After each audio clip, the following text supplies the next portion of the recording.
Welcome. Today we are going to look at stomach physiology and stomach markers. We're going to talk about common stomach issues as well. And we are going to do one case study from beginning to end. So it's going to be an action-packed 90 minutes. Again, I just hope you can really be focused on what we're doing so you'll get the most out of this.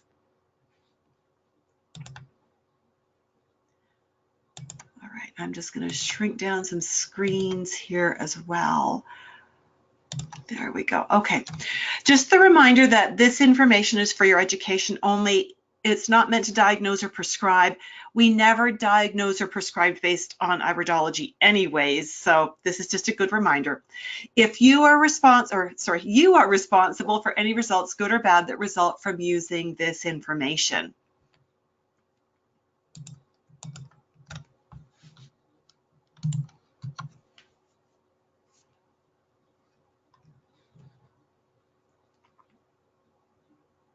All right, I asked my screen to change and it didn't. There we go. That's better. So thank you for coming today. Again, we're going to be together for about 90 minutes and lots and lots and lots of information in here. So I hope you've got note-taking materials with you to be able to write down what you need to know. Regardless of whether your specialty is nutrition or herbology, I promise you're going to leave today with information you can use with your clients. One thing I've learned over my many years in the holistic wellness industry, and I've been in this industry for almost 40 years now. Yes, I started when I was in elementary school, just kidding, is that excellent healers keep learning. We need to, right? We've got to keep up on the latest research.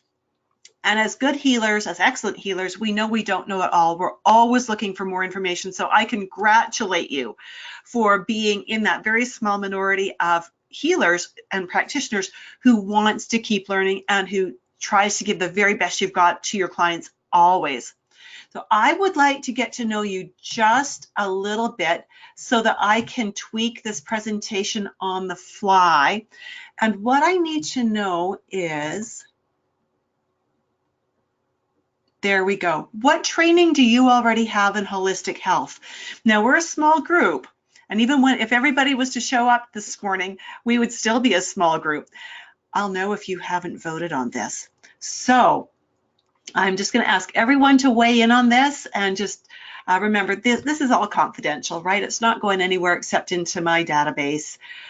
So I just want to know, what training do you have already in holistic healing? And there's a few of you that still haven't voted. Just a couple more. Give you just another couple of seconds to get in there and weigh in on this. You'll have a lot more fun with me today if you play in my sandbox full on. Okay, I brought the sand, you bring and the tools. You just have to show up to play with me today. Okay. All right.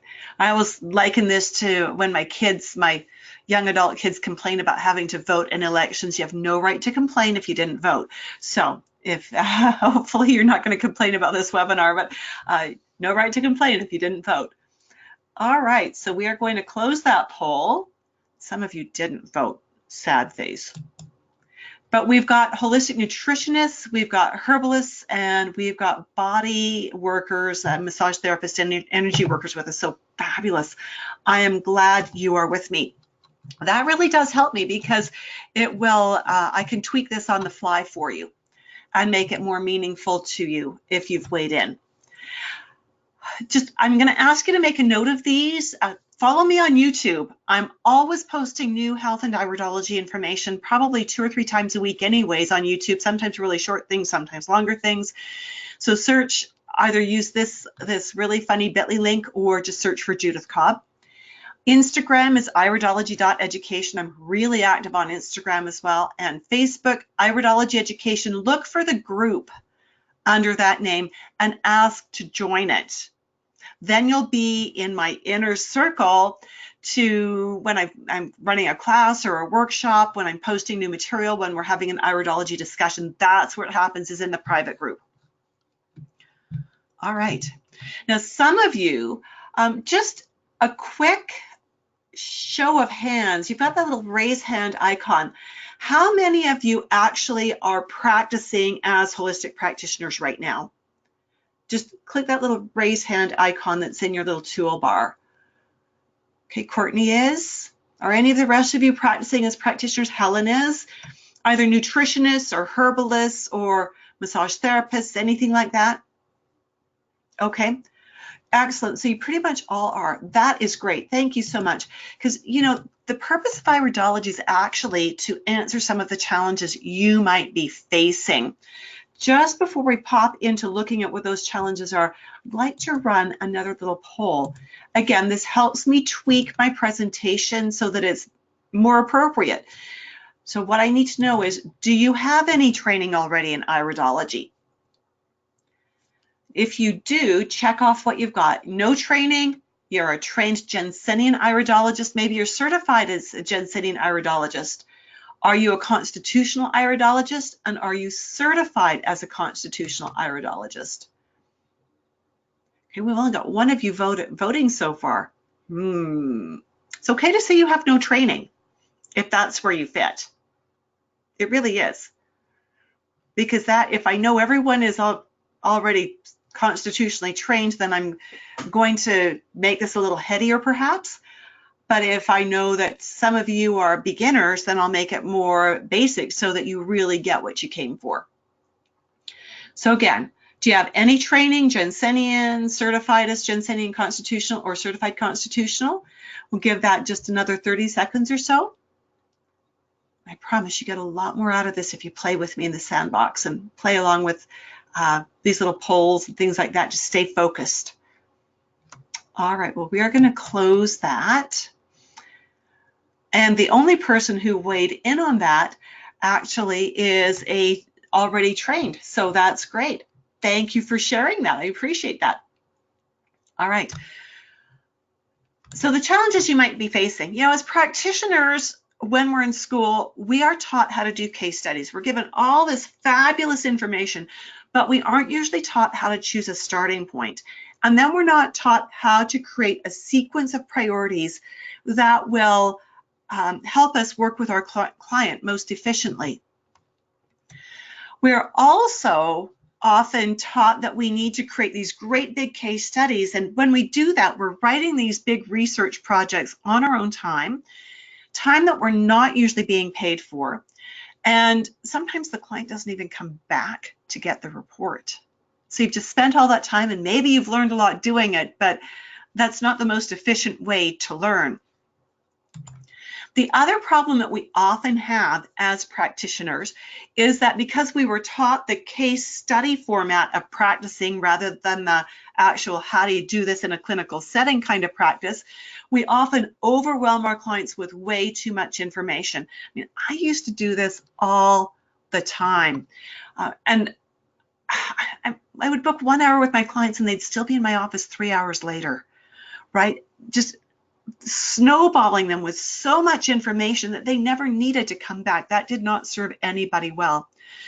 You know, when we talk about iridology today, I'm going to teach you how to integrate it with herbology, with nutrition, with a lot of other things, because that's what makes it useful.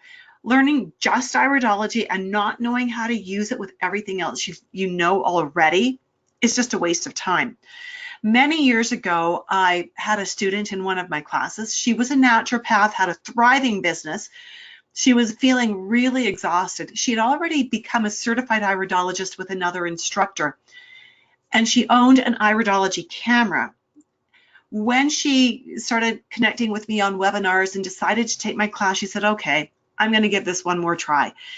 She said, I'm certified, I've got a camera, spent all this money on it, it's sitting in the corner of my office, I don't even know what to do with it, I don't know how to integrate iridology with what I do. And as we started the classes, by the end of about the second class, she emailed me, said, I totally get it now, I totally understand how this works. She said, I've opened my camera, I've started taking photos, now it makes sense, thank you. So we need to know how to integrate this with everything you already do. Do any of these challenges sound familiar to you? Do you sometimes have problems knowing where to start and how to build a sequence that would actually keep your client coming back legitimately for 5 or 6 appointments? Do you spend your own time doing research, writing these magnificent reports? And then do you overwhelm your client with so much information they either don't need to come back or they feel like, I could never be that perfect, I'm not back here? If any of those are where you're at, let's have you raise your hand. Click that hand icon for me again. Andrea, Courtney, yeah, thanks for being real. Helen, thank you. Excellent, wonderful. Well, then you're in the right place because I'm going to help you with some of that today. Thank you so much for weighing in on that. So how do I know what your challenges are? Okay, this is true confession time. Guilty as charged. I've been there myself. Like I said, 3 hours when I charged them for one, or I would do the appointment, take photos of their eyes because I bought a camera very early on in my practice. Then I would write their iridology report on my own time. And if they came back, they would get the report. And if they didn't come back, they wouldn't get their report. And there was a number of them who didn't come back, right? Because I hadn't helped them to see the value of what we were doing for their own health. And that is so important. If the client doesn't see the value, they don't come back. They may value vacations more. They may value a bottle of wine more. They may value a social life more than they value their own health. And if you cannot paint that picture for them of how you can, of the value you have in helping them on their wellness journey and how that wellness that they will experience from working with you will benefit their lives, they will not come back. Absolutely guaranteed, I promise you. I have also know this because I have interviewed a lot of nutritionists, herbalists, and other holistic practitioners, and just like you, almost all of them have been there too. They have faced one or more of those challenges. You don't need to stay there. You're not alone, and you don't need to stay there. That's not the best company to be in. Let's try to change that. So how do I know everything that I know? I've got a lot of experience under my belt. Like I said, I've been at this for nearly 40 years. I mean, I don't look it, do I? Just teasing. I've been a holistic health coach since 1981, master herbalist since 83, an NCP since 94. I added the NNCP with a different organization in 2016. I became certified as a constitutional iridologist for the first time in 93. And I added the iridology instructor training from IPA in 2016. Although I was teaching iridology in those intervening years, I just wasn't recognized by IPA.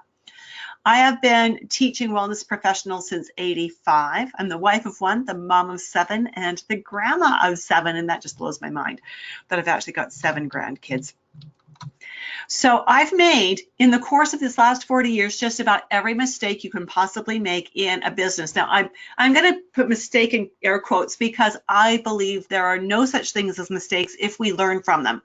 And I've learned a lot from doing things that didn't work out the way I wanted them to, that didn't give me the results I wanted to get from them. I've studied with a lot of teachers where I didn't get the results I was hoping for, and I've had a few very excellent teachers that really were launch pads for me, that some of them I still stay in touch with, because even though it's been years since I studied with them, because I value that relationship so much, and I hope that I become that for you. Iridology can help you eliminate your intake forms except for waiver release forms. That is so important. You know, some of us use waiver and release forms. If you use a waiver release form, let's have you raise your hand. You know that thing where they sign off that they know you're not a medical doctor, you can't diagnose, prescribe, you're only going to give them nutritional advice. Yeah, Courtney, thank you. Yeah. Okay, legally, every one of you should. I call that butt protection. Okay, and I don't mean that to sound crude, but the fact of the matter is you need to make sure that your clients know what your training is and what the parameters are of how you can counsel with them. So each of you needs one of those, absolutely, and you make every client, including your mother, sign one of those. But that doesn't mean they have to have an endlessly long intake form. They sign a waiver release, but not an endlessly long intake form. Now that intake form can be a real bugaboo because that's what we're taught to use when we go to school, right? If you go to nutrition school, they teach you to use this 20 million page intake form to find out everything you can about your client. Most of the questions on that form have absolutely nothing to do with your client. Nada, rien, zilcho, nothing. And so it's a waste of time, right? And so we want to get rid of that. We want to make sure that everything you're asking your client for is relevant to them. Iridology can help you start creating a deep rapport from the moment you start the consultation, instead of starting with you looking down at that awful intake form. I mean, medical doctors are guilty of this too, right? We don't want to be guilty of this. They come, now that everything pretty much is digital, they come in carrying their laptop, looking at the laptop, right? They almost never look at you. They're looking at their computer while they're typing, while they're talking, but there's no eye contact. I've got news for you.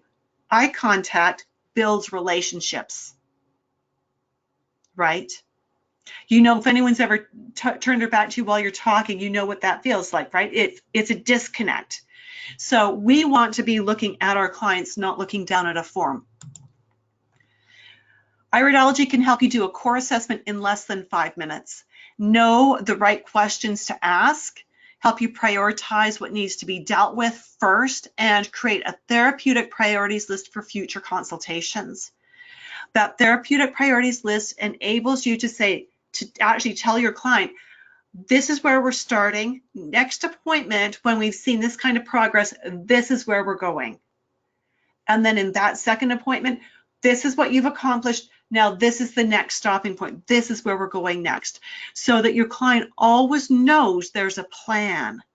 Clients don't like working with a practitioner if they just think they're going back and going back and going back, and there's no actual plan of taking them from point A to point B clearly and concisely. Again, this will eliminate your unpaid homework time, because you're going to be creating your protocols in the session while you're with your client doing the iridology and nutrition work with them. And because you're creating that protocol in the session, you're going to stop overwhelming your client. You're going to create a short list of 2 or 3, depending on how big they are, very doable action steps that will hugely increase the compliance and success that your client has. Right? I mean, I was guilty as charged. Many years ago, I had a client come in and I had done the whole big, detailed, overly long session with her, and then I never saw her again. Then our paths crossed at a workshop. And she said, do you remember me? And I said, yeah, I do. And she said, did you ever wonder why I didn't come back? And back then I was too insecure to have phoned and said, hey, you didn't come back. And I said, actually, yeah, I did wonder. She said, you gave me a list that was so long I could never do it. And I thought, why should I bother? I went, oh my goodness. I thought in giving her that list, I'd broken it down into steps and stages, but that's not how she saw it. And so I learned from her that you only give the pieces of homework that you want them to work on right now, and they have to be clear, concise, and doable. Does it sound too good to be true to you that you could actually not overwhelm your clients, get all your work done in the appointment time, have better client compliance and success? Does that sound too good to be true? Let's have you raise your hand if that just sounds like could never happen, too good to be true.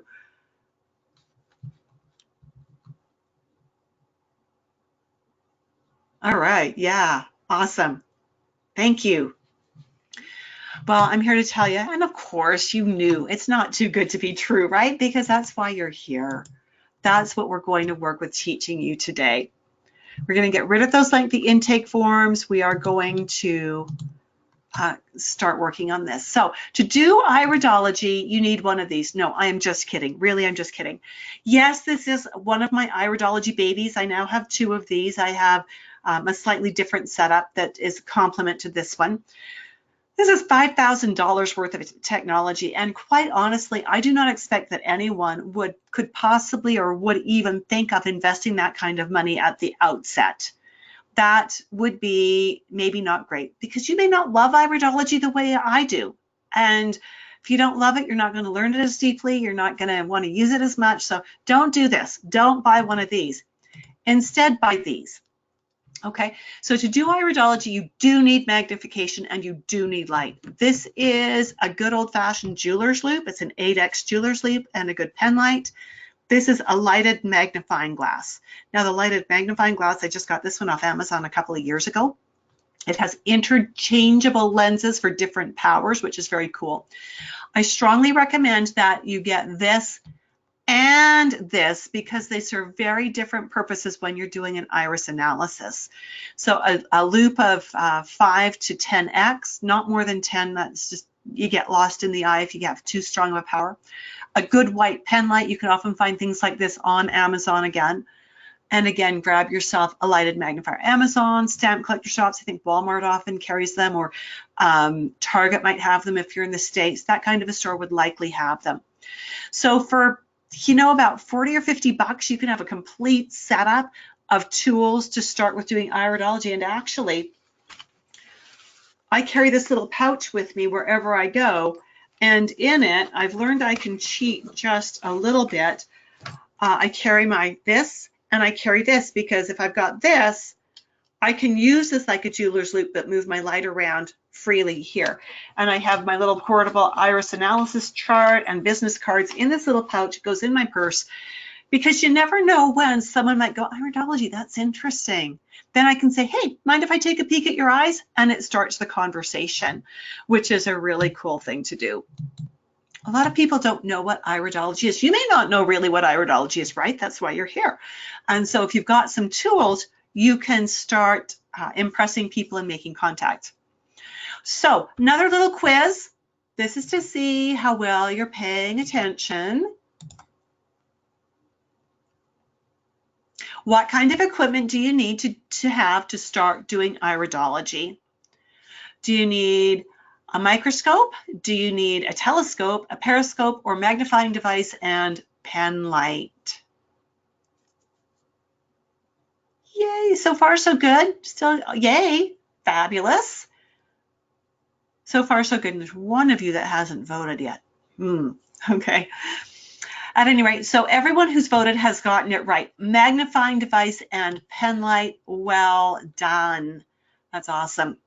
Let's talk about digestion now, because that's what you're here to learn about, to really work on. So quick review of things. The brain is actually where digestion begins. It's interesting now that we know that so much of our brain function actually is in our gut, right? We've got serotonin receptors. They're calling our gut the second brain. Messages go back and forth between the gut and our head brain all the time. But digestion starts in the brain. And as we think about eating, it stimulates the nervous system to start secreting digestive juices in the mouth, in the stomach, and in the small intestines. So that when you do start eating, you've got what you need there to begin breaking things down chemically. Now, of course, we have to chew the food well. If we chew it in big chunks, that doesn't help our digestion one little bit. We need to chew the food well. And we know that the mouth is where we have the enzymes that digest carbohydrates. If you don't chew your foods well and coat those carbs with all of these enzymes that are in your mouth, they're not going to digest properly anywhere else in the system. So chewing is key. The food then is pushed down the esophagus, which comes into here and comes into the stomach. And so this all has its own peristaltic action. We get to the stomach and we get that the kneading action of the stomach that helps with the digestion there. Inside the stomach, the lining of the stomach is kind of rough and convoluted. Okay, so the tops of these, we've got cells that the bottoms, we've got cells that secrete mucus, and we've got cells in here also that secrete your hydrochloric acid and things like that. And so what we are doing then is the acid gets secreted, or the mucus gets secreted. It coats the entire stomach lining so that all of these other things that are in here that are meant to digest protein cannot digest the stomach wall. So the mucus in the stomach, this is a really good place to have good mucus, is there as a protective mechanism, right? So that as the acids are released from here and they come up, they're not going to digest the rest of the stomach wall. digesting the stomach wall is called an ulcer, basically, and we don't want that to happen.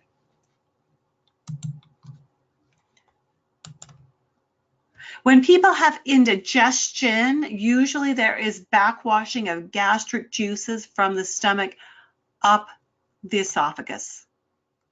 Okay, so whether they've got GERD, gastric esophageal reflux disease, got it right, or whether it's just a mild case of acid reflux, or whether it's indigestion, there's often acidic content backwashing up into the esophagus. When we look at this, a normal stomach lining has a healthy mucosal layer, and then we get into the muscle tissues here. So this is where the food would be right against here. If that mucosal layer starts to erode and some of those villi get damaged, we have the beginning of some erosion, which is the early stages of an ulcer. And if it gets deep enough, if it gets right down into the submucosa, we have a full-blown ulcer with all of its attending pain and discomfort and bloating and just all that kind of nasty stuff going on.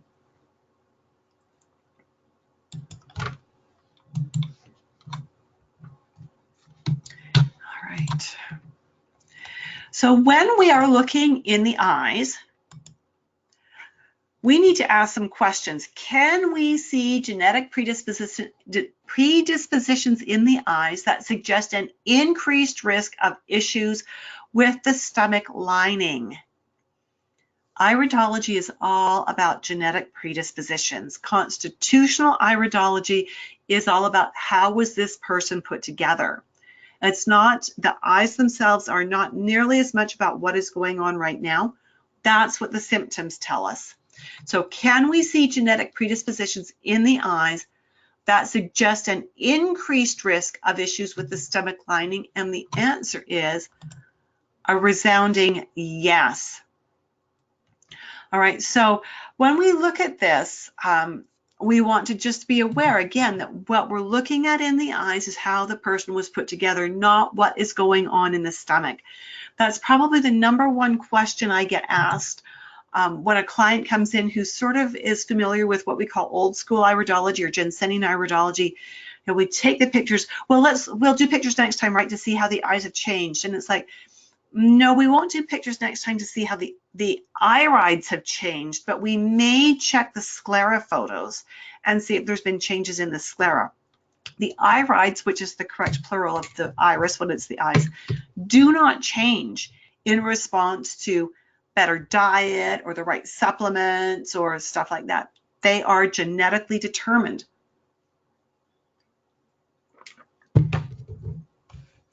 Question #2. When we see markings that suggest a less resilient stomach lining, does it mean the person will absolutely have stomach issues? When we see markings that suggest a less resilient stomach lining, does it mean the person will absolutely have stomach issues? And the answer for that is no, not at all.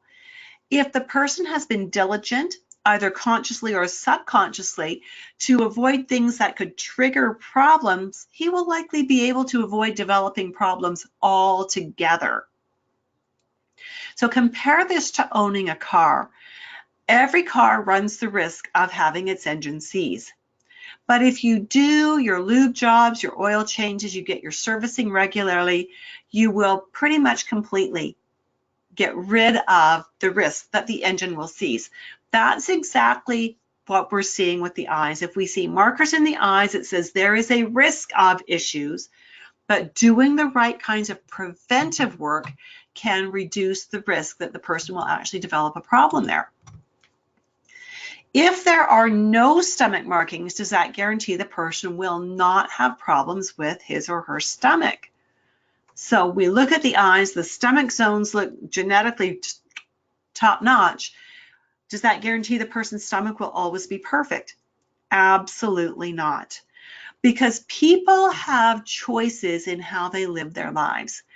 And so the person who has a really strong stomach may be tempted to smoke and drink coffee and just do all kinds of bad things for the stomach, take NSAIDs, for instance, and use antacids for whatever reason, they can take that really strong stomach lining and totally destroy it. So back to the car analogy, you might own the best car ever. It's guaranteed to never break down as long as you do your maintenance. But if you forget to do your maintenance, like the lube jobs and oil changes, eventually you're going to have problems with that car. All right, so let's start now with looking at 3 different markers. The first one is called comb teeth. Comb teeth. To see comb teeth, we are going to look at the very inner edge of the iris where it comes up against the pupil. And you're going to see that we've got what looks like little snips in here. It looks like someone took scissors and snipped little bits into that inner edge of the iris. So it means that the edge of the iris is not smooth. It looks like comb teeth. When we see comb teeth, it suggests the person is prone to, is genetically programmed to be capable of having stomach issues, particularly with the stomach lining. And of course, the stomach lining is the mucus, it's the digestive acids. If there's not enough mucus there, the body will not secrete enough acid. You're not going to digest proteins very well. And the symptoms are going to be problems with digestion like stomach gas, burping, belching, bloating, heartburn, and food sitting heavily in the stomach or feeling like food is stuck in the stomach and it's not moving anywhere.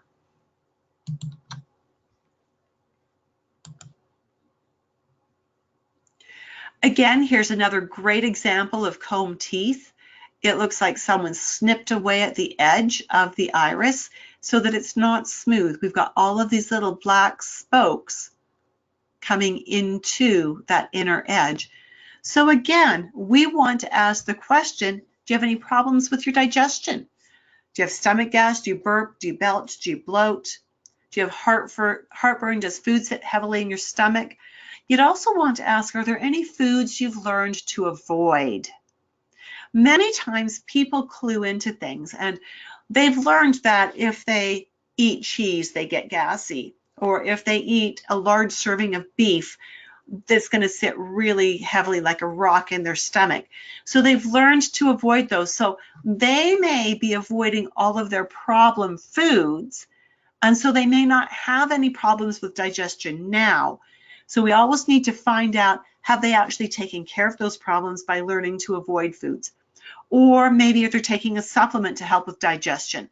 So we want to ask those questions. When we see this rough edge, these comb teeth, don't just ask about, do they have current problems, but have they ever had problems?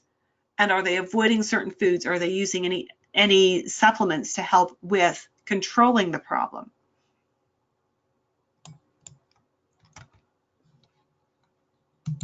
Here's another great example of comb teeth. And again, these are very, very tiny. Look at how tiny these ones are. Itty bitty, teensy weensy, but still it gives that very rough appearance to that inner edge of the stomach. Now here's another question that we want to ask is, what happens to your stomach when you get stressed? Right, because when we get stressed, digestion shuts down. Some of us handle that all right. Some of us do not handle it at all. And for those that don't handle it, we're going to get more of that acid backwashing as the stomach stops and maybe even just kind of constricts a little bit and puts the big squeeze on everything rather than doing that rhythmic peristaltic kind of a thing. And so if they tend to get that real tightening in their stomach, that can be the abdominal wall muscles, but it can also be the stomach itself getting too tense, stopping digestion, which is going to lead to burping or gas or an upset stomach. So again, we want to ask those kinds of questions. What happens to your stomach when you get stressed?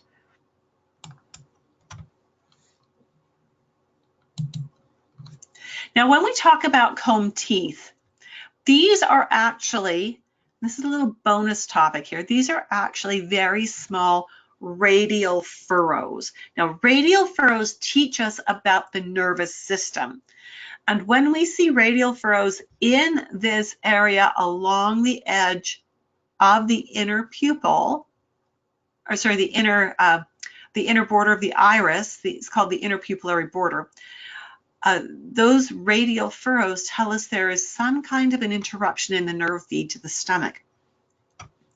So we want to suggest that these people chew their food well, that they limit fluids with meals to no more than 125 milliliters or 4 ounces, and that they relax at mealtime, so no eating on the run.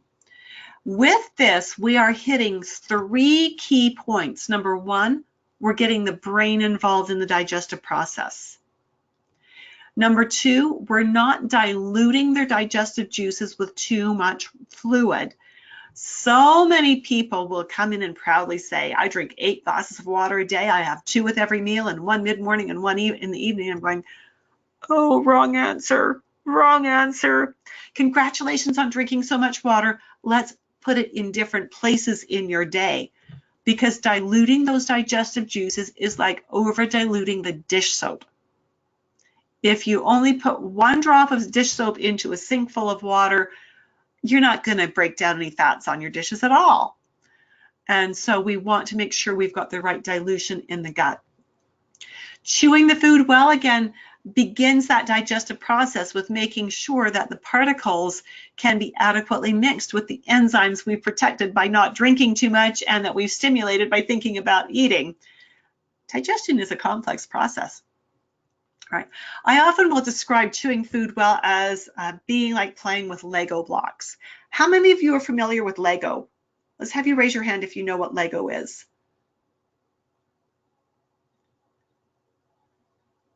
Okay, Andrea, thank you. Okay. So some of you don't. So let me describe this to you. Lego blocks are the little plastic building blocks.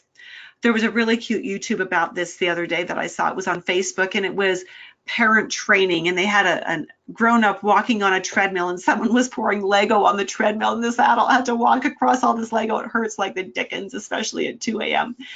And so when we talk about Lego here, if we chew our food well, it's like I've given you a bunch of little 2 and 4 and 6 bump Legos. So just the little teeny building blocks. I've given you a handful of them. You can do all kinds of stuff with that. You can make all kinds of crazy fun things. Now, if you don't chew your food well, it's like I've given you Duplo. Do you know what Duplo is? Let's have you raise your hand if you know what Duplo is. Yay, Courtney, thank you. And Andrea, thank you. So Duplo are the big kindergarten-sized blocks. They're way bigger than Legos. So if I give you 1 Duplo or enough Lego to build something the size of that Duplo, you can see the difference in how much fun you'd have. 1 Duplo is not fun. A handful of Lego making that big block would be a lot of fun. That's what your body says too. If you chew your food well, you get the Legos.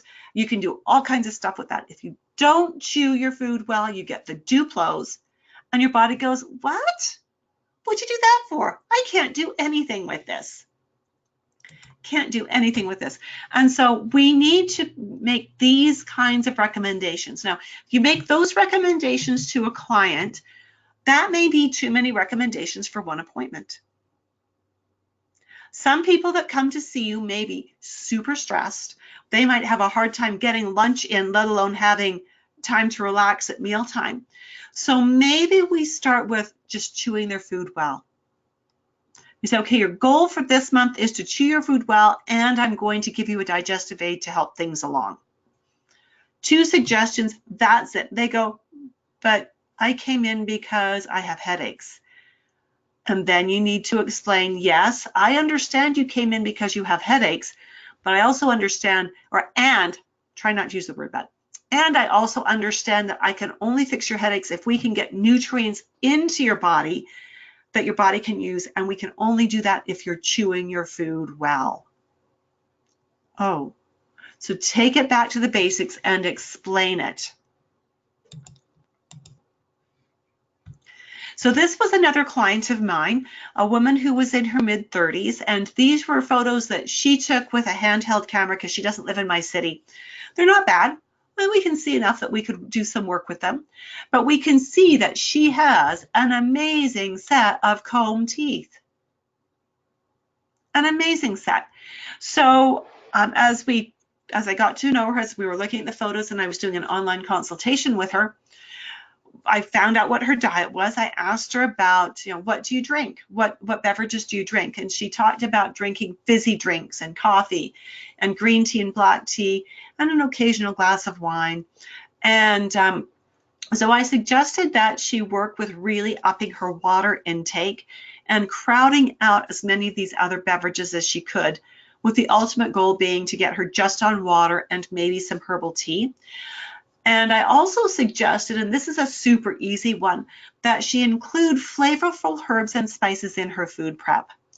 Because we can use things like dill and sage and rosemary and ginger and cayenne and garlic in our food prep, and that all helps to stimulate our digestive juices, helps us to digest our food better.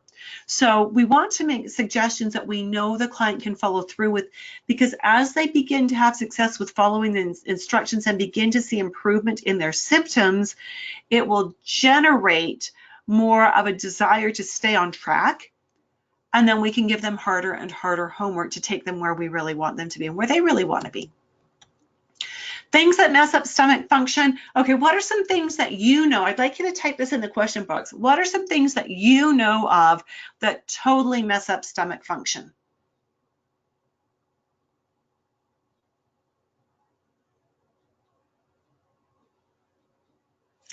Lightning fingers. Play the Jeopardy music, do, do, do, do, do, do, do, while you're typing in answers. Point form is great. We don't need full paragraphs or even complete sentences, and I do read phonetically. I have children, so don't worry if you make a typo. I can usually figure it out. What recommendations, what things do you know of that can mess up stomach function? We've already talked about a few of them.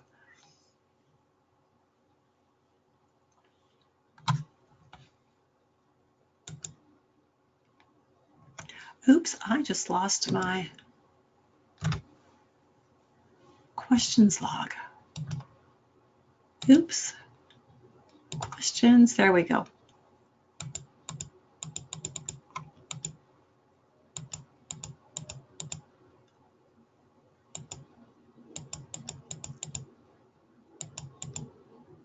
Andrea says pop and caffeine. Oh yeah, those are two of my big ones. Alcohol, yeah.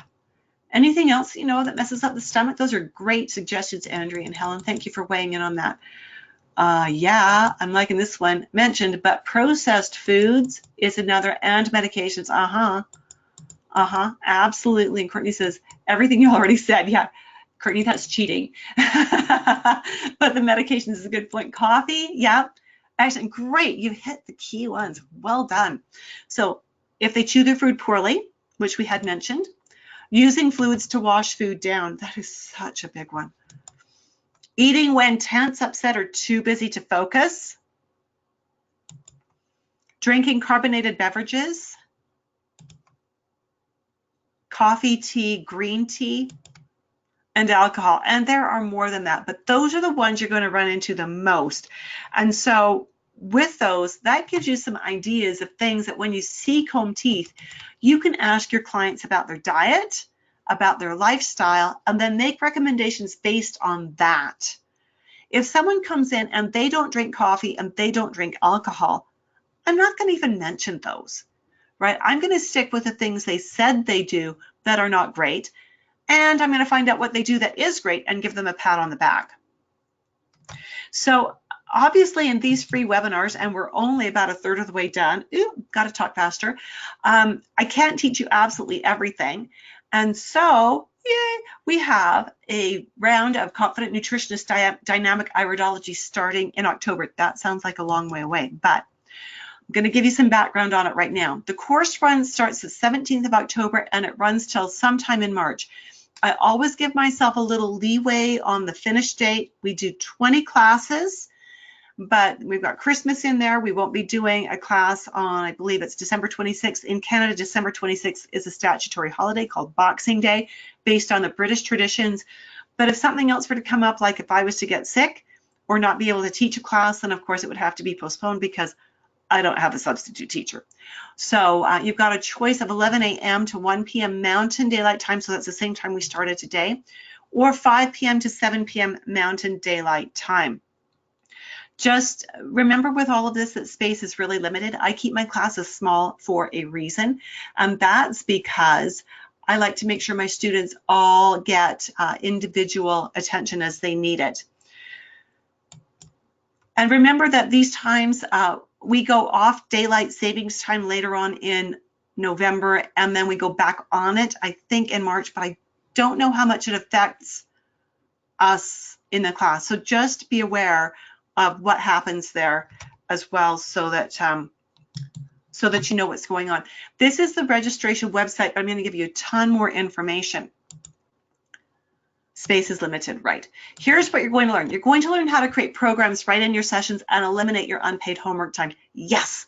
What would you do with that extra time? Would you see more clients? Would you take up a different hobby? Would you take a nap? Right. What would you do with that extra time?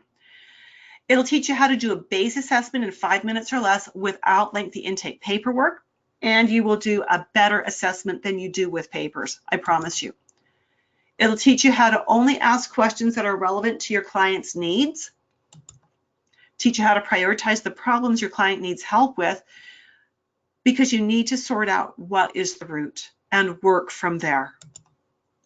It will teach you to connect what you know about nutrition and or herbology to what you discover using dynamic iridology.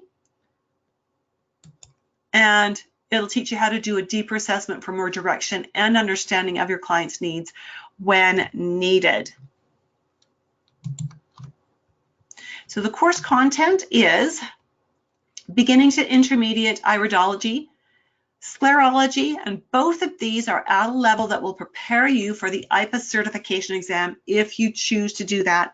There is an additional charge from IPA to do their exam.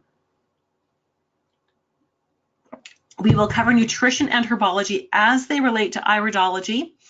I'm not going to teach nutrition or herbology. I'm assuming you're coming in with a background in one of those. So when we master the iridology, we're going to learn what the different colors of eyes mean, what all the little marks in the eyes mean. Some of you, it means there's going to be a review because you may have some constitutional training. Some of you that have Jensenian training or other training may have to relearn some things because this is a science that is dynamic, it's ongoing, research continues, and it's changed a lot in 40 years. And again, we're just going to teach you how to integrate all of this so that you understand what you're seeing in an eye. Ultimately, again, the course is designed to prepare you for certification if you so choose. But you know, not all of my students want to certify, and that's perfectly fine. It's your goals and how you do it. So another question here. When you say carbonated beverage, do you also mean tonic water? Good question, Courtney. Yes, I do. Because the carbonation in and of itself is acidifying. And so an acidification toughens the stomach lining. And so we just don't want to go there. So we take away everything that's fizzy. The next thing we want to look at is called the gray border. And by the way, Courtney, thank you for asking that question. The gray border. When we look at that inner edge again, you can see that where we've got the comb teeth, there's also, almost like it's tucked in behind, a bit of a gray edge right in here. This is called a gray border. The gray border has to do with how well the person assimilates nutrients, and it's really common to see comb teeth and gray border in the same eye. And so when you see this, the question you want to ask is, how well do you absorb nutrients? Do any of you see a problem with this question? If you see a problem with this question, let's have you raise your hand, and let's have you type into the comments box, what is the problem with that question? What is the problem with that question? Thank you, Courtney. How would they know? Yeah, exactly, Courtney, right on. How would they know how well they absorb nutrients? Sometimes the answers we need need to be asked, we need to ask a different question to get there, because most of your clients will not know how well they absorb nutrients, but they would know how long does it take soft tissue injuries to heal, or surgeries or broken bones. They might know how their hemoglobin is if they've been to the doctor and had some basic blood work done. But they can even talk about cuts. How long does it take a little paper cut to heal, or a scrape or something like that? If they're not healing well and fairly quickly, they don't absorb nutrients well. Your body uses nutrients to make the building blocks to heal damage, right? So ask, how long does it take to heal a cut or a scrape? That'll give you way better information.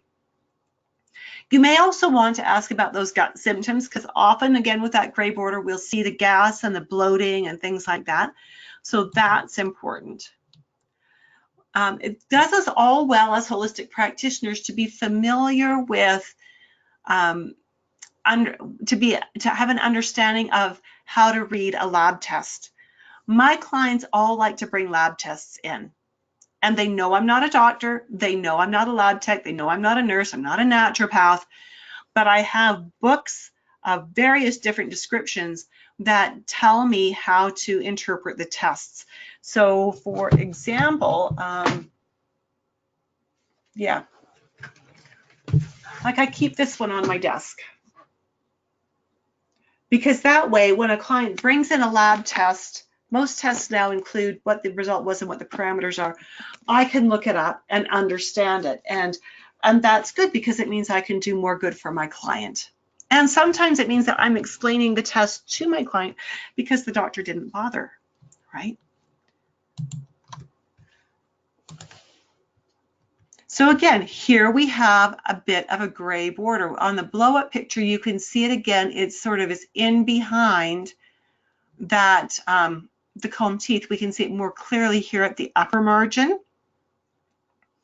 And then when we get to the comb teeth, it obscures it a bit, but we can see it a bit more down here again.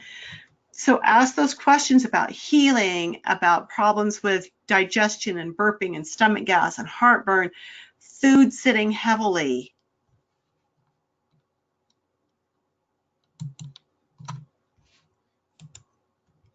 And yes, we can even see this in a brown eye.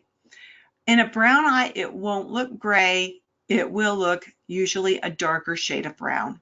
Very prominent in here that this person has what we would still call a gray border. So we want to ask about all of their digestive symptoms.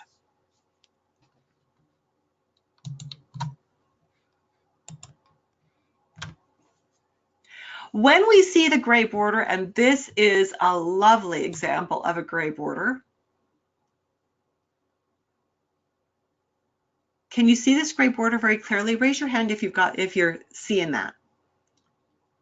Yeah. Thank you, Courtney. Thank you, Reed. Thank you, Andrea. Lovely. Thank you so much. When we see that gray border, again, we're going to ask those questions. Do you burp? Do you heal well after an injury? Do you belch? Do you bloat? Do you have heartburn? Do you have any kinds of those issues? And we're going to come back to these same recommendations. So whether you're seeing comb teeth or a gray border or both of those together, the recommendations all come down to chew your food well, limit your fluids with your meals and drink most of your fluids between meals, and relax at mealtime. No eating on the run. Now I got to talk about this relaxing at mealtime thing. My biggest bugaboo lately is this thing called smoothies, right? Those of you who are practicing, how many of your people come in saying they have a smoothie for breakfast every morning? Any of you? Yeah. And Courtney, I'm going to pin you down on this one. When they have that smoothie, do they say they're sitting and sipping it slowly, or are they making it and then eating it on their way to work? Let's have you type in your answer there.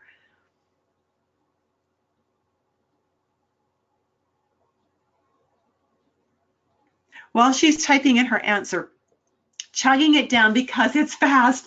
Okay, same concept. Horrible. They're taking all of these beautiful foods, throwing them in a blender, usually a super high speed blender, whizzing them at a million gazillion revolutions per minute, totally oxidizing every antioxidant that's in that jug, right? Because they just whipped all this air into it. That burns out the antioxidants. And then they chug this down without even thinking about it. So those smoothies are usually loaded with carbs. They've often used juice or they put fruit in it, high carb, right? And they might have put fiber in it, which is also usually high carb. They chug it down. Those carbohydrates don't even see the enzymes in the mouth. Then that content goes to the stomach. The proteins might be handled okay. Then it goes to the small intestines. The fats might be handled okay, but not likely because they didn't swish it. If you have people who are drinking smoothies because it's fast, you need to teach them that smoothies are slow food. They should only ever be sipping them and swishing it in their mouth. Dr. Bernard Jensen used to say, chew your liquids and drink your solids. Chew your liquids and drink your solids. Okay, that's a soapbox. That was a side trip. Sorry about that. I love side trips, so they're so much fun. Again, see this fabulous gray border? We know this person then is programmed to have some digestive compromise. We can't guarantee they have digestive compromise, but we now have that short list of questions to ask. How well do you heal? Do you have gas? Do you burp, belch, or bloat? Does food sit heavily? Are there foods you've learned to avoid because they just don't work for you? And then once we've ascertained that, we can start coaching them based on their answers. They may need to avoid fizzy drinks, coffee, green tea, black tea, alcohol, and they may need to be doing more exciting things with the flavors in their mealtime foods. So these signs are signs that you should be able to see easily with your little handheld device. I've really kept it down to signs that if you've got, I think this one came with a 10x, an 8x, and a 10x, something like that. With an 8 or a 10, you should be able to see these markings just fine. And that's great because you can start using this as soon as you've got your device. So registration for Confident Nutritionist is open now, and its early registration actually is open. And what does that mean? Well, stay with me till the end to find out. Herbalists, I want you just to remember, those of you who've got the herbal training and you maybe don't have so much nutrition, don't worry. The only reason I call it Confident Nutritionist is because Confident Nutritionist and Herbalist and Holistic Practitioner Dynamic Iridology was way too long. Confident Nutritionist just means that I'm looking at holistic practitioners. And so you're going to get the full benefit, even if, and especially if your background is herbs. Remember, I'm a master herbalist too, so I'm not turning my back on any of that. So what do you get? It's 20 live webinars, approximately 40 hours of class time online. You're looking at my mug, right? Eventually I might switch to using Zoom where I can see you too, but for now we use GoToWebinar and you get to see me, but I don't get to see you.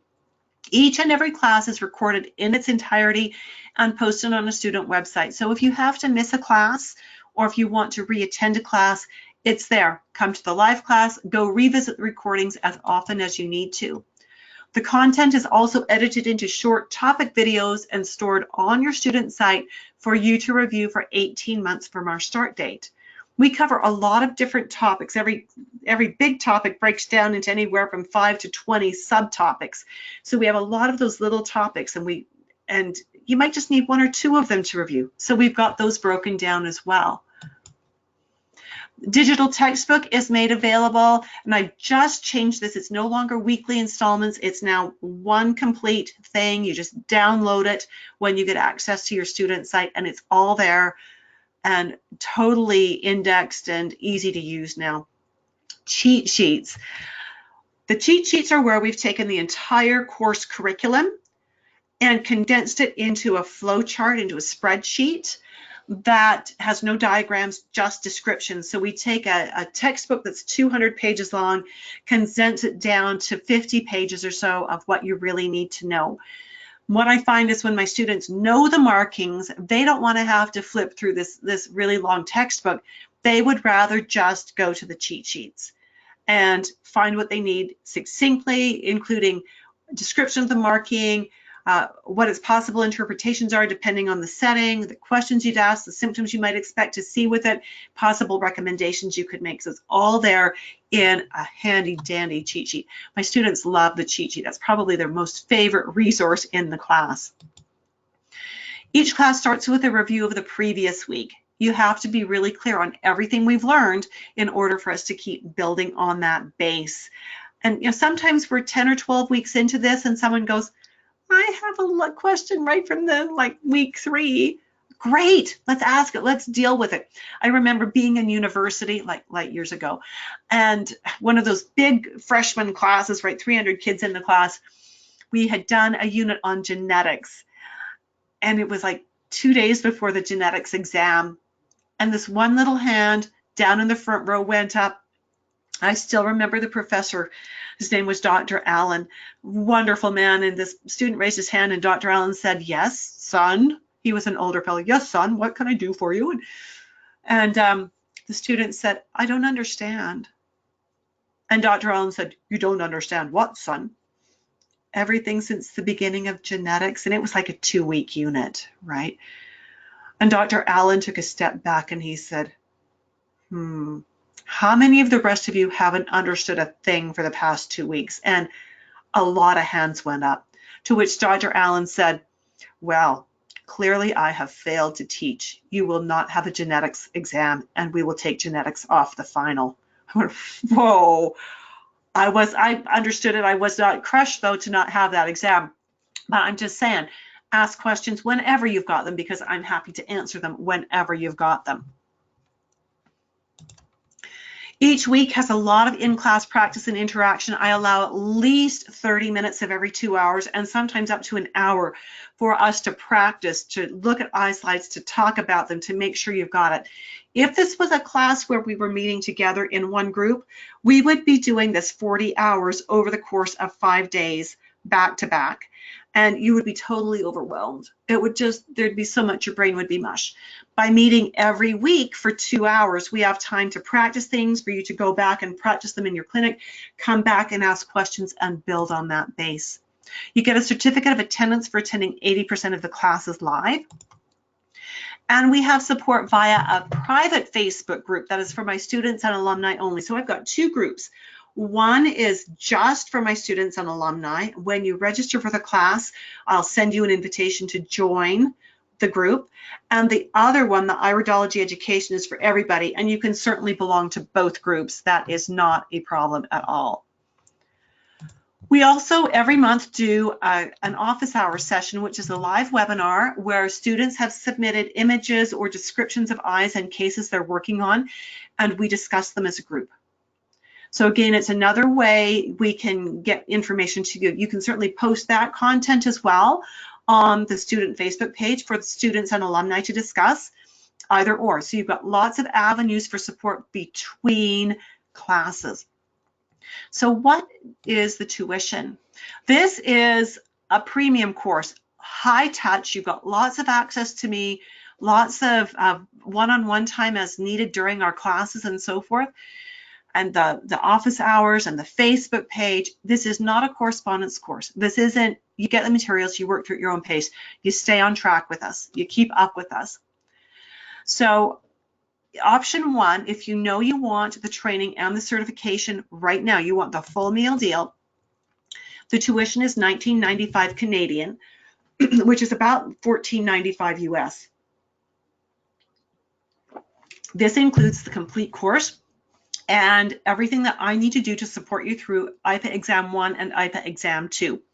IPA Exam 1 is 10 case studies that I provide to you. You write them out the way I'm trying to teach you not to do it, but IPA requires this. You write them out as case studies. What do you see? What does it mean? What would you suggest? What are the questions you would ask? I mark them.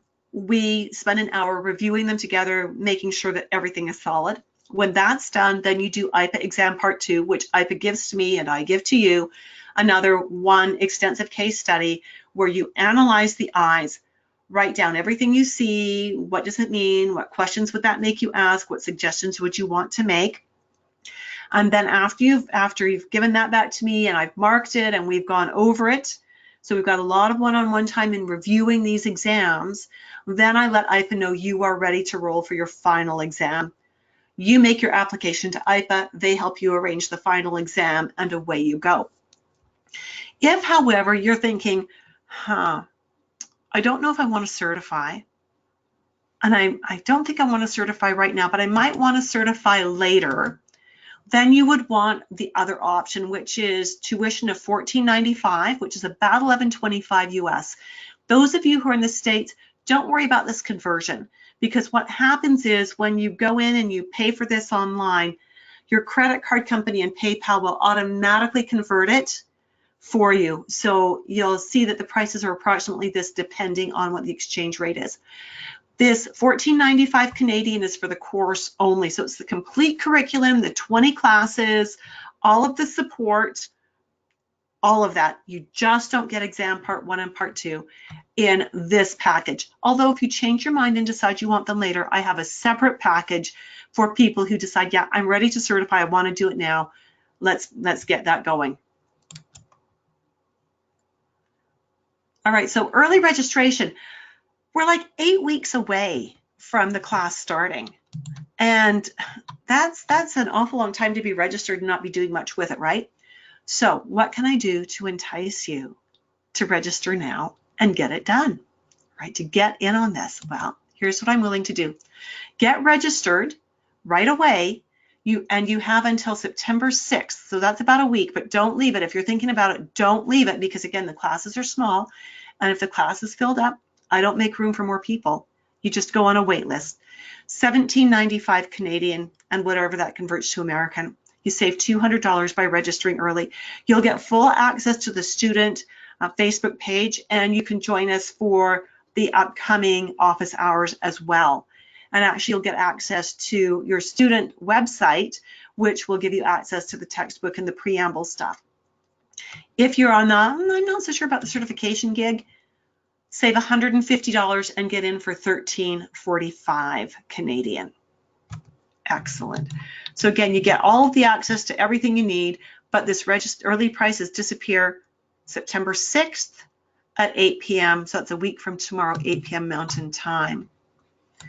Quick review of the exam protocol again. We've still got more iridology to go through, so stay with me, and I promise we'll be done by 12:30. Part 1 is the 10 iris analyses. You do the work. I actually usually have you do 11. I give you one as a test run. You do it, send it back to me, and if it's all good, then I release 10 more for you. This is all online. The images are all online. You have to do the work on paper and scan them and send them back to me. And then I mark those 10, and then we spend another hour together looking over what are your strengths, what are your weaknesses, what can we work on. And the part 2 is the single study that IPA gives to me, I give to you. You do it, send it to me, I mark it. We spend an hour reviewing it, making sure you're really tight with this, and getting you ready for your exam, coaching you as to what do you need to do to get ready for the exam. The exam is 3 to 4 hours written. They are threatening that it should be available online very soon, but they haven't quite got it there. They've been saying within the next month for about the last year and a half, so we'll see it when it happens. For now, it's a paper exam. Why should you consider IPA certification? Well, to have professional, internationally recognized affiliation, to have opportunities to keep up to date on the latest iridology research, and there is some cool stuff coming down the pipes in that regard. To add your energy to the movement and have iridology recognized throughout the world, which would be cool. And it's happening in some countries, mostly overseas, and to demonstrate to your clients that you have been properly trained in the most current, valid, and accurate iridology assessment techniques available. All right, let's do another iris sign. Yeah, let's do another iris sign. Okay, so the stomach ring. Again, the stomach ring you'll see easily, sometimes even without magnification. Here you see that there is a line, there's an edge right here. where things change. Everything from the inner pupillary border to the edge here is the stomach ring. You won't see this in every person, but you'll see it in a lot of people. And what this means is the iris itself is made up of layers of fiber. We call that the stroma. And what we're looking at here is actually the muscle that constricts the pupil, so it makes the pupil smaller. If we have enough layers of fiber sitting on top of that, we don't see the ring. If there are layers of fiber not there, if there's not enough layers of fiber, we do see the ring. Not enough layers of fiber tells us that the digestive processes, the digestive organs, are likely genetically at least slightly compromised.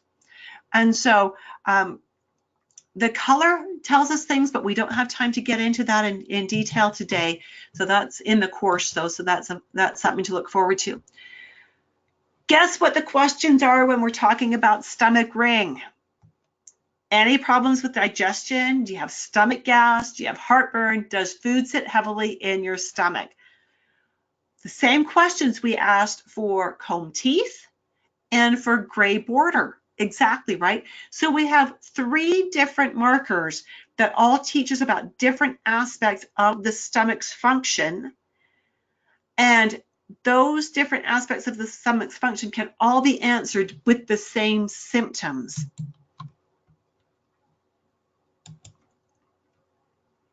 Here's another excellent example of a stomach ring, and you will see them often this prominently. The stomach ring can range from white to very, very dark and dull gray.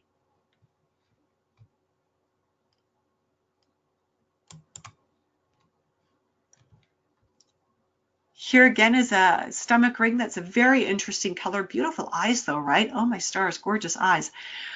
But we're going to ask the same questions. We're going to make the same recommendations, and to the list we can even add for any of these stomach symptoms for recommendations. Do not overeat. Okay, and I know you know why. I know you know that if the stomach is overfull, it can't do its kneading thing. And if it can't do its kneading thing, we don't get the proper protein digestion. Here we have another excellent example of a stomach ring. We can see the border most of the way around. That's good enough for us. So again, we want to enhance the flavor of the foods using herbs and spices. Sometimes I recommend supplements. We talk about those a lot more when we are in the Confident Nutritionist Dynamic Iridology course. And that might be another reason that you might want to study with me, is to learn what kind of supplements to integrate. So why would you want to study with me? Well, because I've been where you are. I certified first, or I trained first as a ginsening iridologist. When that became not my happy place, I looked deeper and I found constitutional. Ginsening has not evolved. It has stayed stuck 60 years in the past. Constitutional has maintained pace with all the current research, and I find it's a much, much more comprehensive and satisfying place for practitioners to be. You might want to study with me because I get the financial and time constraints of running a business, taking care of a family, home, and friends, and other important commitments. Remember, I've built my business and I've done most of my training while having and raising 7 children while running a business. So I get it. I totally get it. I understand learning needs. In my previous life, when I was in university, I was actually studying to be a school teacher, and I dropped out just not long before I was supposed to graduate because I got married instead, and we decided to start our family right away. I understand there's a lot to learn about iridology, and sclerology. It can be really overwhelming, and that's why I've got so many different pieces in place to support your learning. It's less expensive to study with a Canadian teacher who charges in Canadian dollars, right? You can look online. You can find iridology classes where the tuition is less. They're done over 3 or 5 days, depending on if they are splitting it into level 1 and level 2, where you've got 2 3-day weeks, 2 3-day pieces, or 1 5-day piece. And you've got your travel, you've got your accommodation, you've got all kinds of expenses to go on top of that tuition plus time off work. When you're doing it this way, If you've got to take time off work, it's 2 hours once a week. Much more affordable when it's spread out like that. And I'm committed personally to your learning. You're not going to get passed off to assistant because I am it. Here's what some of my students have said. Michelle Davies came to me having studied already with Dr. Pesic in 2006. She had his levels 1, 2, and 3 certificates in iridology and professional practice, also with Darko Peirce. She says, this is the most amazing iridology course I've taken. She had done a lot of them. Judith's course is top on my list. I'm very enthusiastic and excited. Lots of good stories. Judith's iridology course is very informative, descriptive, and complete as it contains the most accurate iridology, including sclerology, and most importantly, how to put it all together and practice and make a proper assessment. I feel most confident in my nutritional practice now. Now, she wanted to certify, and she ran into some speed bumps, and I had to talk her into, yeah, do it. Just do it. You are so close. And this is what she said afterwards. Yes, so amazing to become certified. It was a great journey through Judith's classes and extended webinar tutoring. Her faith in personal care really made the difference and encouraged me to the finish line. But it doesn't end here. I've gained confidence in myself in promoting good health through nutrition, lifestyle, personal awareness, and optimal health. Okay, you guys get it. I love my students and I want them to do well. And when they do well, that is it. That's the best. Allison Taylor says Judith's teaching is professional and easy to learn. As she stops for questions, has great slides and reviews every week. Her students are her priority, and their understanding of the information is imperative to her. There's a student website page with all the PDFs for downloading and videos to watch. The page is easily accessible. There's also a private Facebook page for questions, comments, assessments, and just keeping in touch in between weeks. It's a one-of-a-kind course. I would definitely recommend this course to anyone who's even thinking of taking an iridology course. Judith is a wealth of knowledge and a fantastic mentor. I love this course, and I know you will too. Allison had to take iridology for some other certification. Other students in her cohort had opted to take iridology elsewhere, and so but they did it by correspondence, and they really struggled. This is Karen Choate. Thank you, Judith. It's been a pleasure studying under you, learning from you. I really miss our classes, but I'm looking forward to completing this component of iridology and continuing. She says she's more comfortable taking photos. She's implementing it very successfully. It's helped her immensely in her decisions and assessments. Thank you for sharing your skill, your knowledge, and your patience. After she certified, she said this, thank you. I'm just going to let you read this because I'm teary for some crazy reason. I'm just going to, okay.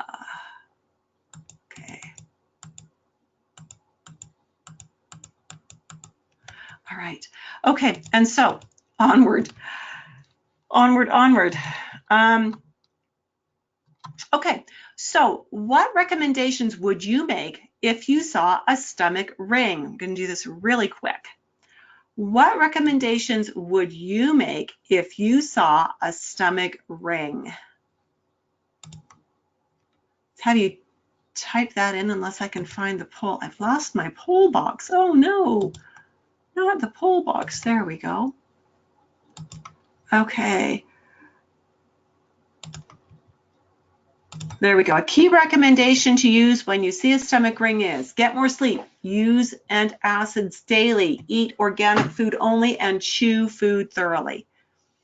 Which one do you think it is? Yeah. So far, so good. Anyone else want to weigh in on this real quick? So in the iridology class, so far we've only looked at 3 markers in that center zone. And in the iridology class, what we are going to do, we'll close that. Thank you, everyone who voted got it right. That's always a good sign. We'll look at what each of these kinds of markers mean. We'll look at what these different pigment spots mean.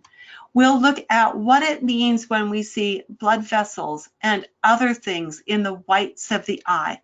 We'll look at what the colors mean. We'll look at what the base color of the iris means. Look at lots of different things and learn how to integrate all of them.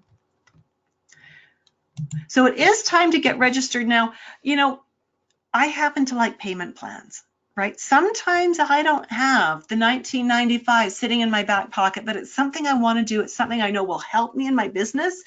And so I have a payment plan. If you opt for the full meal deal, 4 payments of $5.49. If you opt for the course curriculum only, 4 payments of $4.19. Right, makes it more affordable to spin it out over 4 payments, doesn't it? It really does. Now, some of you are saying, yeah, but the early bird guys, you know, they were getting a discount. What about us? Well, guess what? I got you covered. If you're doing the early bird, your payments will be $4.99. And if you're doing the early bird for the course only, your payments will be $381.50. So totally affordable, right in the ballpark. And again, as soon as that first payment comes through, you get access. You get access. So again, $17.95 or $13.45 or 4 pays, but the early bird registration ends at September 6th, and the prices go up to the regular prices at that point in time. So again, when is it? And we still have a little more to do. Wednesday, the 17th of October is when we start. Choose the morning time or choose the evening time. Oops, and I've got my times right. Morning or evening, once you choose one, you get to stay in that one. You don't get to pop between the two for convenience sake. It makes it too hard to keep track of what's going on. So how to register? You go to Confident Nutritionist, you pay your tuition. Check the email form. Let me know if you don't receive it within an hour of registering, and I will personally send it to you. I think I've got everything connected properly to send that automatically. Print the form up, complete the form, scan or take pictures of all the pages depending on which option you're doing. Payment plan is 4 pages, a 1-pay plan is 3 pages, and email them to me. The address is on the forms. And as soon as we've got that going, you get in. You'll notice our examples have been mostly light colored eyes, blue eyes or slightly mixed colored eyes. You get brown eyes too, right? People do have dark colored eyes. Lighter eyes are easier to read, so we often learn the markings on lighter eyes. But when we see a darker eye, we can see lots of things. We've got the gray border. We've got lots of these other little loop-de-loops in here. We've got pigment. We've got wrinkles in the eyeball out here.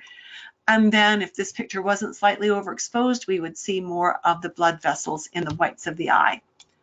Here we've got many of the same features that we can see. So even with a dark eye, we can see lots. And even with the sclera, we can see lots there too. So when you do learn Iridology with me and Confident Nutritionist, no more unpaid homework time for you.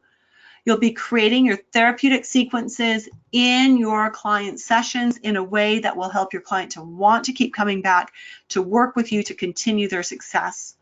You'll get rid of those long intake questionnaires. I don't know if that's more important for time saving or for saving trees. You'll develop rapport within minutes because you're looking at your client. You're talking to your client. And you'll be more precise in your client work. You will find that you'll be able to narrow it down to just 2 or 3 pieces of homework for your client in each appointment. This eye has all 3 signs. We've got a touch of gray border, we've got comb teeth, and we've got stomach ring. It's all there. And not uncommon to see that. Not uncommon to see that at all. Let's do a really quick case study. You're going to see just how fast this goes. This is a female, age 20. She's sensitive to wheat and gluten, and she's discovered that on her own by eliminating foods. Fatty foods also lead to gut pain, and she ends up with rapid reaction diarrhea if she eats fatty foods. Overall, because she is malnourished because of the way she's eating, she has low energy. She lives on gluten-free carbs. If you've ever made anything gluten-free, you know it is pure starch.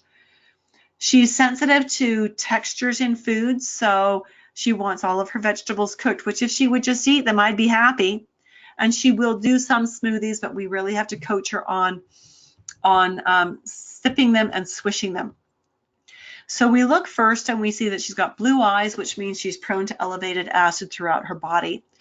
We see that she has lots of these petal shapes in her eyes. Each one of these is not individually important, but all together, in this case, it tells us that she is prone to endocrine imbalances, most particularly pancreas because of where some of these are placed, and adrenal because where some of them are placed. She may also be prone to thyroid because of where some of these are placed. She has a gray border. She has very, very fine comb teeth, and she has stomach ring. So we know that stomach is a bit of an issue for her, that we're going to have to craft her eating plan carefully, introduce foods very slowly and methodically, and use digestive support. Because she reacts so strongly with diarrhea when she eats fats, I'm going to be inclined to give her some kind of digestive aid that supports the liver and encourages bile production and bile storage in the gallbladder, so she's got the bile when she needs it. I am going to also suggest that she eats 5 to 6 times a day, small meals, and includes some kind of protein in every meal.